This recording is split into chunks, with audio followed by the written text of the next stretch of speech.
Hey everybody, welcome and thank you for joining us for Nerds Without Filters. This is going to be our first episode. It's our birth, and it's going to be a great time. I'm going to be your host, Steven, and this is going to be my co-host, Brian. Hey there, Internet. Thank you for joining us today. I'm glad that you took a break from ferociously masturbating and you can check out our movie reviews because we're doing that because we're going to be so normal. Well, let's hope not too normal. So original for having movie trailer reviews. Nobody does that. Well, we're going to be doing a little bit more than just movie trailer reviews. We're going to be doing movie trailer reviews, movies, Star Wars, comics, video games. We're going to do the whole works as well as bring our personalities to you. So this is going to be a great show. We have a good amount of stuff planned for you today. So we're going to go in and talk about the Rogue One trailer as well as the Suicide Squad trailer. So first things first, let's talk about the Suicide Squad trailer. The new trailer just came out a little bit ago.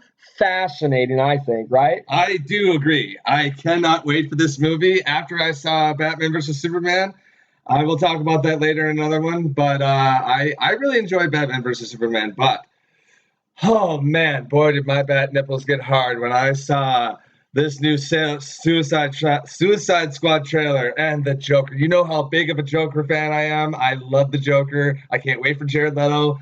I know that Heath Ledger was great, but I'm ready for a new one. Like, give me a new guy. That's the best thing about the Joker is the character that you can see how the other people are going to play them. You know, he's art. He's true art. I love it. I cannot wait for the Suicide Squad trailer or movie. So it's a good thing to know that I'm pretty sure everybody knew that your bat nipples were hard. But besides that, so we're talking about Harley Quinn. Harley Quinn is now making her film debut here on film, and we're all going to get to see it. What do you think about that? We have a good, what's your take on this? That's a very good point. I can't believe I didn't say that. I'm such a big fan of Batman and the whole universe, but I guess it's our first show. I'm a little nervous. Man, when she was born in 1992 from Paul Dini, Bruce Timm, they created Harley Quinn, and boy, they created such a great character. And she was more than just Joker's sidekick. She was like, she became this whole new thing. Now she has her own comic book. She's part of the Suicide Squad. I really think David Ayer is gonna Margot Robbie has just, oh God, Margot, thank you. You are beautiful and you're a great actress. And she got the Jersey accent down. There's only three things I need her to say. She's got to say Puddin', Mr. J, or B-Man. Because she said, I got to hear her say Puddin'. I'm gonna I know it's around her neck, but I'm gonna explode if she says Puddin', but I'm really excited for her, Margot Robbie. It's going to be amazing. I just cannot wait. This movie looks fun. I just got to say, it looks Guardians of the Galaxy fun. It's going to be so much more brighter, I think, especially just the thought of that movie just gives me a rictus grin. I cannot wait. Well, that's good to know that, Brian over here is going to be very excited for this, movie coming out. Everybody's looking forward to it. Yeah, it has a PG-13 rating. Marvel has definitely stated, and it's DC at least, so, It's just, I'm glad that these characters are coming to life. There's a lot of aspects that I liked about Batman versus Superman, but there's a lot of things I didn't like. But all in all, when I first saw it, I just exploded with giddiness and I can't believe they're putting these people on the big screen. I mean, I looked up and I saw Batman and Wonder Woman and Superman right there, and they were talking to each other. And that's all I got. Parademons. As a DC fan, I just got the things that I always wanted to see, and then I got some stuff that I didn't really want to see. But Ben Affleck's Batman was I've been waiting for years. I've been reading about Batman. I've been reading him. I've been playing the video games. I am a dedicated fan. I love Batman, and Ben Affleck did it, man. He just brought this Batman, and it's confirmed that he is right. He's written the script for his standalone Batman movie, which I am very excited because the Batman aspects of that movie were my favorite. And then, spoilers, Wonder Woman. But if you haven't seen the movie by now, go fuck yourself. And that's why we're Nerds Without Filters. But anyway, everything gets through. Of course, whatever Brian says goes. Even your mom. No, I'm just kidding. Oh boy. Okay, so also in this Suicide Squad trailer, we get a glimpse of the Batman. Batman jumping off the building, and we even get to see the Batmobile. Now, I'm really excited because it's more of an old-fashioned Batmobile. It's not like the ones you saw from like the new ones with Christian Bale, like The Dark Knight and Batman Begins. It's the old original style. It's bringing that back, and that is what fascinates me because when I was a kid, I used to watch Batman. It was the first like DC movie I'd ever seen.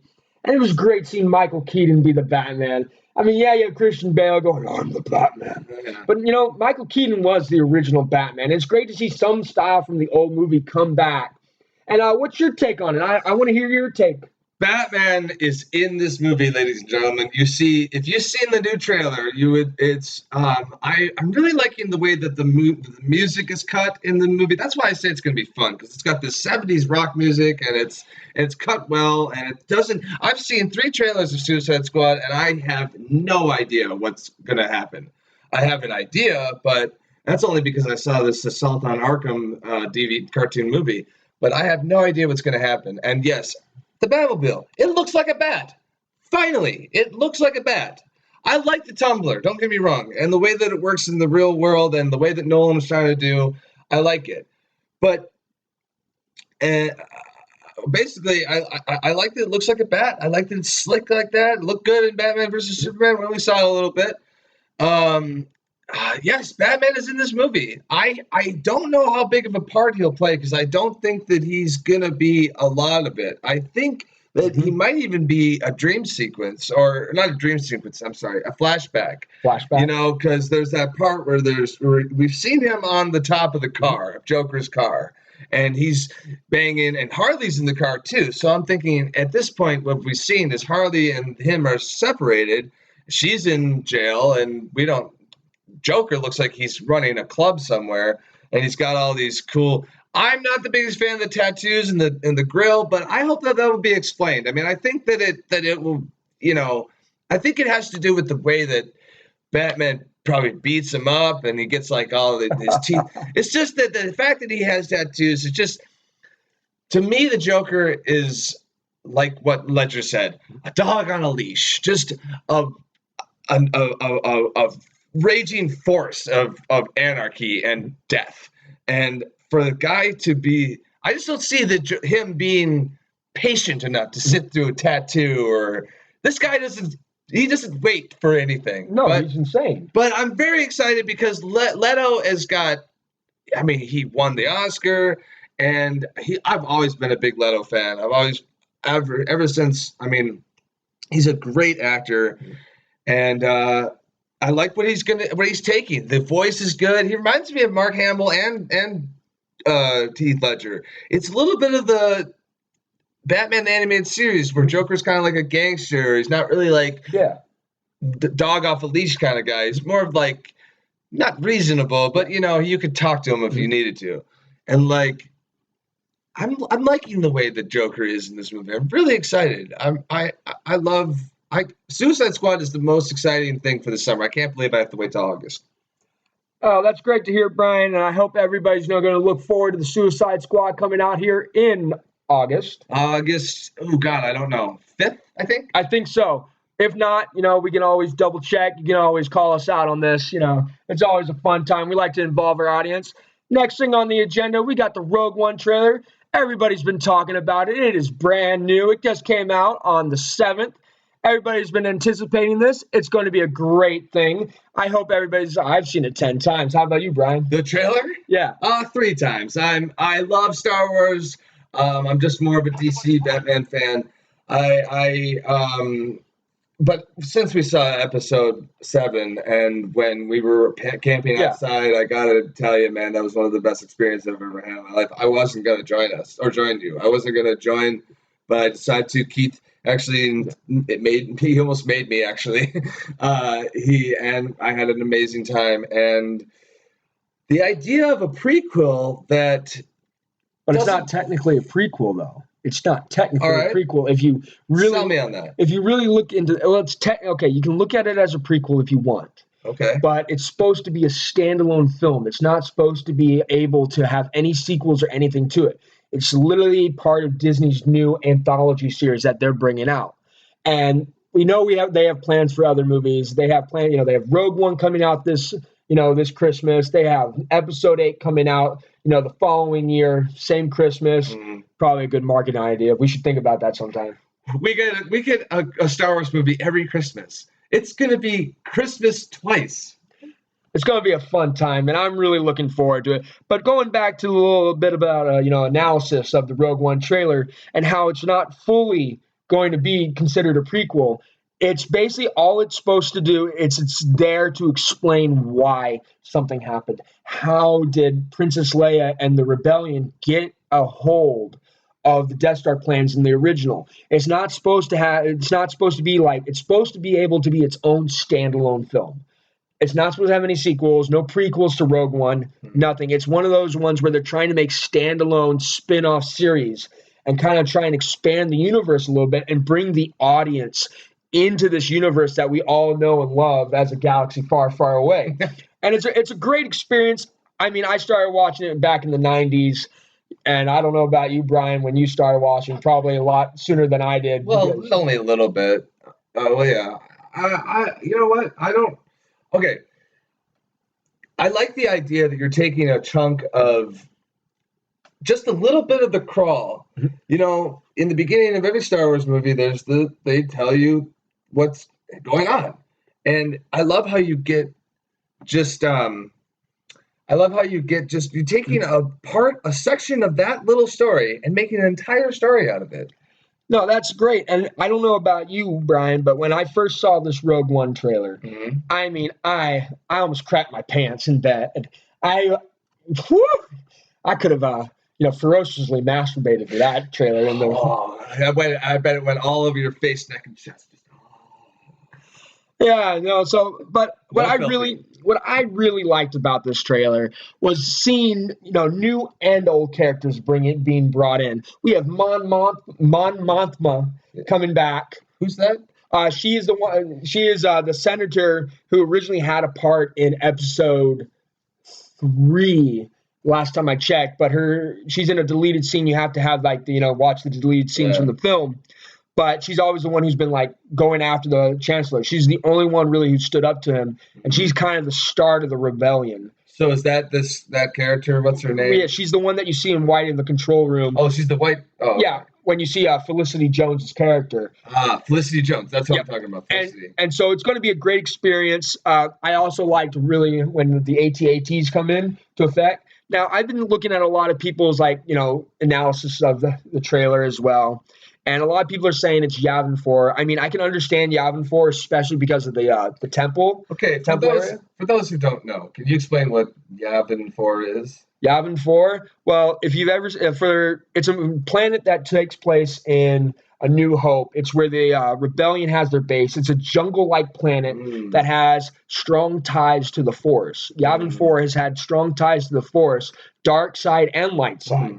And so this is also, there's spin-offs and comic books about Yavin 4, but we won't go into detail and not get off topic as well. But I'm sorry. Let's focus on the trailer. Yeah. So this trailer. So since people are saying this is Yavin 4 because of the temple, it's very interesting to see because I can understand the temple part, the hangar. Everybody's seen it. Everybody remembers it from A New Hope. But at the same time, when they're coming out of what seems to be that same base that everybody's talking about, when you see the AT-ATs for the first time in years, 30 years or more, you see kind of a desertish kind of planet with almost something that looks like palm trees. And that has nothing to do with Yavin 4 last time I checked. It's a jungle-inhabited planet. And this is more of a desert planet. So this possibly could be our first glimpse at maybe Dantooine. Oh. Because if everybody remembers from A New Hope, they said, Leia sends Moff Tarkin to Dantooine as a ploy to get them away from the real base on Yavin 4. And this might be our first glimpse at Dantooine finally. Wow. I wish I knew more about Star Wars than you do. Or not more, but I wish I knew as much as you do. But what's your favorite part of the trailer? I'd have to definitely say I had a couple favorite parts, but my favorite parts are seeing the original stormtroopers. It's great to see them back. When she like takes them out, that was cool. It's great to see these guys back. You know, they're the ones that started everything. They're the main strong force of the Empire. They're the Empire's strongest force. It's great to I did say force. I know, force. Got the joke. Yeah, there we go. But anyways, you know, it's great to see those guys back. Seeing some new additions as well. We see the new additions of the Death Troopers is what people are now titling them. Yeah. Not Shadow Troopers. Oh. But they're titling them Death Troopers actually right now. I have something to say. Yeah. It's nice to see two very attractive but very powerful women so far leading us into this new Star Wars world. It looks like it's got the feel of a Star Wars movie, but it's like almost this whole different story to it. My favorite thing was right in the beginning when you hear the familiar music, and then you're like, oh, this looks like a world that I could be in, but doesn't. It's got a couple stormtroopers. It's got a couple of like things that look familiar from Star Wars movies, and it's got a couple AT-ATs, and you're thinking a lot of really Star Warsy things, but it doesn't really feel like a Star Wars movie, and I like that. I'm really excited about that because you're like, it's a way of having a different movie, quote unquote prequel or whatever you want to look at it. It's just different, and I'm really excited about it. No, same here. I'm definitely excited for that. And, you know, we're all looking forward to Rogue One coming out. It's the next Star Wars movie by Walt Disney, Studios. It's going to be great. Everybody's looking for it. December 16th, 2016 is when it's coming out. It's coming out to theaters everywhere. There are going to be lines. There are going to be kids dressed up. There are going to be lightsabers. There are going to be stormtroopers. Maybe there might even be another Boba Fett again. That was fun when I saw that guy. I can't believe he put his costume back on for you. Yeah, he put it on just for me. That's how special I am. True nerd right there. But, it's going to be a great experience to see everybody just get to join in again and experience Star Wars. Yeah, there was the reason of the 3 years, every 3 years a Star Wars film would come out. But it's great to see maybe let's give Walt Disney a chance. Let's give Disney a chance and see what they can do by putting a movie out every year. Yeah. I want to say one thing. It's also nice to sort of pass the torch, if you will, to the next generation. My nephew cried. Spoilers if you haven't seen Star Wars, but again, if you haven't seen Star Wars, you can go suck a dick. Han Solo dies, and we get to watch him die. And I looked over at my nephew when I saw it. This was my third time viewing it in the theater, and I looked over, and he started crying.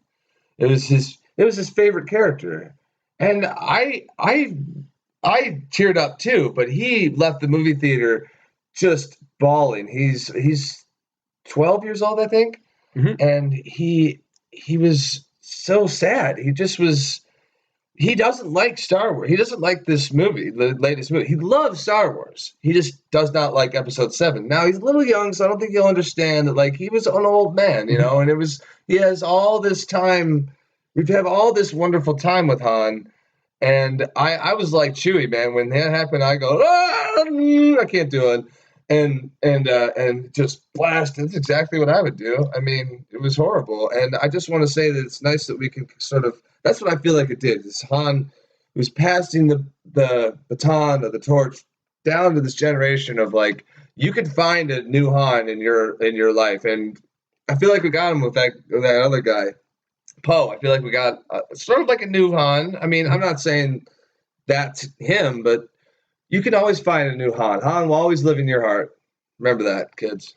No, it's going to be good, and everybody, cried. It all touched us a little bit, maybe some more. But, it was a great movie, as well as the new Rogue One trailer and everything that's coming out. We've got a great summer coming up. We're going to have many more reviews on this. We're going to have movie reviews, movie trailers. We have the Jungle Book coming out tomorrow. This week. And so we're looking forward to that. We actually are probably going to do a little bit of another show just on the Jungle Book because we're going to go see it on Thursday for the pre-shows. Comes out worldwide everywhere on April 15th, but it also comes out on pre-shows Thursday, April 14th for everybody that wants to go watch it early before everybody. One thing I want to say about Jungle Book, no spoilers. Everybody should know that Jon Favreau directed it. He directed the first Iron Man. Scarlett Johansson is the voice of the snake, and I am very excited about Bill Murray, my man. Bill, fucking love you. Bill fucking Murray. Zombieland.